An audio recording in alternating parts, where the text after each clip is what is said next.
अस्सलाम वालेकुम दोस्तों, क्या हाल है? ठीक हो, खुश हो? राजधानी दी जनाब तो मैं राजधानी की कहानी देवा। सब तो पहले तो गुरेवा हाल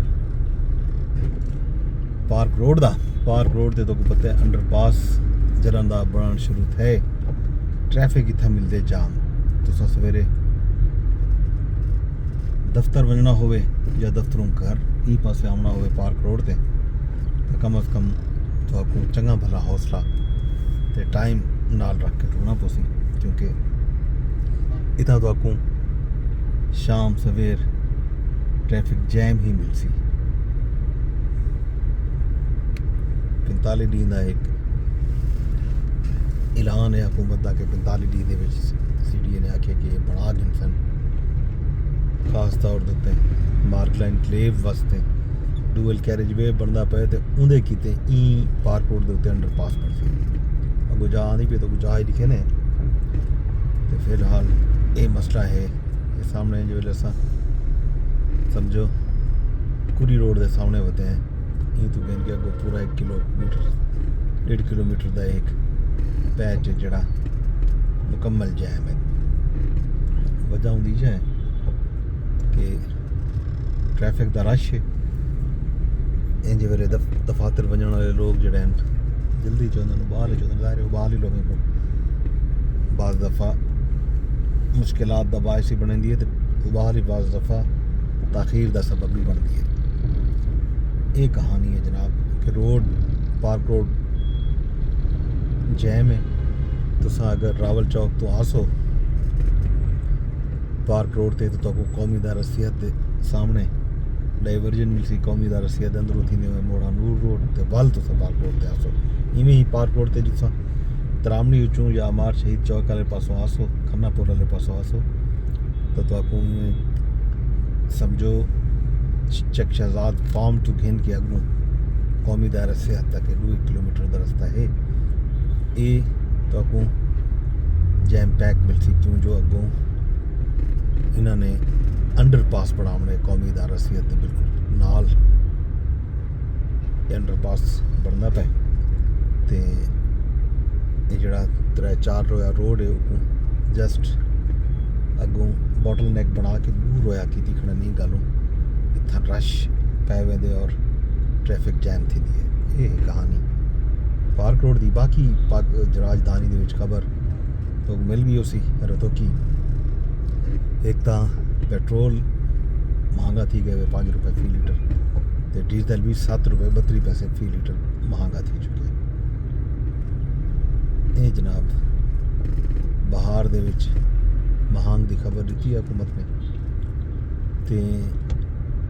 इन तो इलावा जी भी खबर रतो कि ही वो तुहाडे सामने है पाकिस्तान इंडिया तो अपना मैच हार गए। वो मैच जांदा शिद्दत नाल इंतज़ार किया वेंदा पिया। वो मैच जिहड़ा खेडण तो पहले पाकिस्तान इनकार किया हा कि वो पाकिस्तान एक इंडिया नाल मैच ना खेड सी क्यों जो बांग्लादेश ने इनकार कर दिता हा इंडिया दे विच खेडण पारों ते बांग्लादेश को T20 वर्ल्ड कप चो ही थजू कर दिता गया। तो हुकूमत ने पाकिस्तान ने बांग्लादेश की खातिर ये फैसला किया है कि वो इंडिया नाल जिहड़ा मैच फिक्स है वर्ल्ड कप का 15 फरवरी वाला वो ना खेडी। वल खैर इन उत्ते बहस मुबाहसे होंदे रह गए। भारतीय मीडिया बड़ा परेशान क्योंकि पाक भारत मैच का जिहड़ा रेवन्यू होंदे इश्तिहारी बजट होंदे वो बहुत ज़्यादा होंदे। बजट को घेन के परेशान हैं मार्का ज़ाहिर सट्टेबाज भी परेशान हो सन। पाक भारत मैचेस के उत्ते सट्टा भी बहुत ज़्यादा लगते खेड़ा वेंदे। आजकल तो पता उसी बहुत सारे डिजिटल प्लेटफॉर्म्स भी आ गए जेडे सट्टे के उत्ते काम कर बेस करेंदे सट्टा करवेंदे ते ई गल्लों ये सूरत हाल है। तो खैर मुल्क विच पै गए। बांग्लादेश ने भी आख्या तो पाकिस्तान ने हाँ कर दी थी तो वल मैच थिया तो मैच पाकिस्तान की जी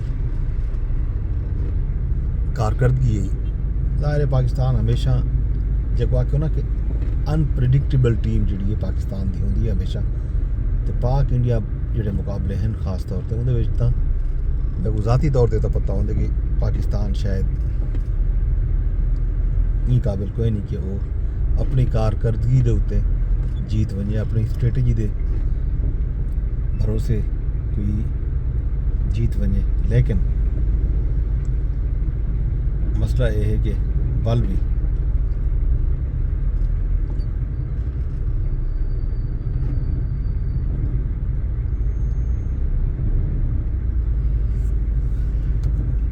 लोग कहीं मौजूदे ते यकीन रखें कोई ना कोई खिलाड़ी चल पाते पाकिस्तान जीत भी वेंदे बाद औकात लेकिन कल ये नहीं थिया पाकिस्तान की कारकर्दगी मायूस कौन रह गई है आल दो पाकिस्तान अपना टॉस जीत गया हा तो कोई स्कोर भी इतना बड़ा कोई ना 175 का टारगेट आ पाकिस्तान पूरा कर सकता लेकिन पाकिस्तान की जी बैटिंग लाइन है वो इंतहाई मायूस कौन है कोई भी बैटर पाकिस्तान का बेहतर परफॉर्म नहीं कर सकिया उसकी वजह क्या थी सकती है दबाव ज़ाहिर दबाव होंदे दबाव भी उसी टीम को लेकिन दबाव के नाल जिहड़ा तैयारी का फैक्टर है कल एक सोशल मीडिया ते जिहड़ी दिलचस्प गाल चलती रह गई है ना वो ये कि दू साबिक कप्तान जिहड़े हैं उन्होंने जिहड़े जमातरे हैं दामाद हैं उन्हों की वजह तो पाकिस्तान को ज़्यादा स्कोर पै गए शाहीन शाह अफरीदी अपने 2 ओवर 32-33 स्कोर दे दिते इवें ही शादाब खान ने भी कोई चंगा भला स्कोर दे दिते तो ये गल भी चलता रह गया सोशल मीडिया पर खैर पाकिस्तान मैच नहीं बचा सकिया पाकिस्तान अपने 2 मैच T20 वर्ल्ड कप जीत चुके थे ये तीजा मैच पाकिस्तान हार गए ये T20 वर्ल्ड कप की अपडेट बाकी खान साहब का ट्रीटमेंट चलता पे कि खान साहब का कोई कल कोई डॉक्टर पहुँचे पहले ये खबर चलता रह गया कि शायद खान साहब को शिफा इंटरनेशनल या शिफा अल शिफा आई हॉस्पिटल शिफ्ट किया वैसी PTI ने डिमांड की हुई है कि जी खान साहब को अल शिफा इंटरनेशनल शिफ्ट किया वजे तो खान साहब के जोड़े अपने ज़ाती मुआलिज हैं डॉक्टर फैसल उन्होंने को इजाज़त दी वजे कि वो खान साहब का तफसीली मुआयना करें खैर हुकूमत ने ये सनिया कल रिवाब पछा जरा खबर भी चलवाया हैं कि जी PTI के जोड़े लोग हैं वो आवन तो खान साहब जोड़ा है उन्होंने जोड़ा हुकूमत ने कुछ आई स्पैशलिस्ट जोड़े हैं वो सजैसट किए हैं उन्होंने ना शामी जारी करवाए गए हैं जरा वो आवन तो आके अपना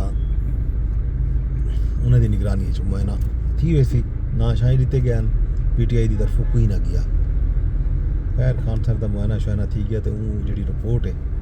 वो सुप्रीम कोर्ट तक पेश थी नहीं है वो क्या बनते सुप्रीम कोर्ट क्या फैसला दे दिए ये हाल है मेरा खैर खबर तो रेसूँ बाकी सूरत हाल तो सामने है तो मैं क्या दिखा रहा असा हाली ट्रैफिक वधे फसे तो ट्रैफिक में वो कबीली वांग आहिस्ता आहिस्ता रवा दवा है ये सूरत हाल है जनाब